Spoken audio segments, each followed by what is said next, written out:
Dalam dunia emas, ada dua golongan utama, penyimpan emas dan pelabur emas. Kedengaran sama tetapi hala tujuan mereka sangat berbeza. Penyimpan emas atau gold saver fokus menambah gram demi gram tanpa peduli harga semasa. Setiap bulan, mereka tambah simpanan. Bila harga rendah, mereka beli lebih banyak. Bila harga tinggi, mereka tetap beli sebab matlamat mereka jelas. Tambah kepingan emas bukan kerja masa terbaik. Sebaliknya, pelabur emas atau gold investor sibuk menunggu harga terbaik. Mereka pantau carta setiap hari, tunggu harga turun. Tetapi akhirnya tidak beli-beli. Bila harga naik semula, mereka mula menyesal kerana harga terbaik yang ditunggu sudah menjadi sejarah.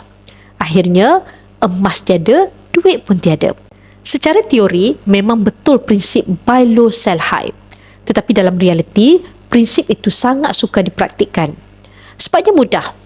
Tiada siapa tahu bila harga paling rendah dan bila harga paling tinggi. Bila harga tengah jatuh, orang takut nak beli.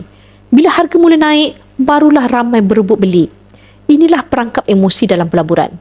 Yang untung besar bukan yang pandai teka harga, tetapi yang konsisten tambah simpanan tanpa mengira harga naik turun pasaran.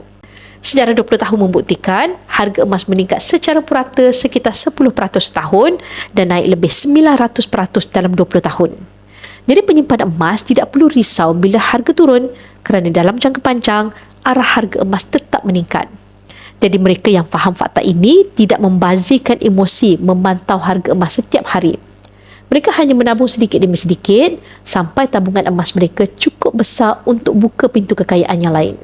Bagi yang ingin memulakan simpanan emas bersama Public Gold, boleh isi borang sign up untuk saya bantu anda daftar sebagai ahli dan bimbing anda dalam cara dan langkah-langkah simpanan emas yang terbaik untuk anda.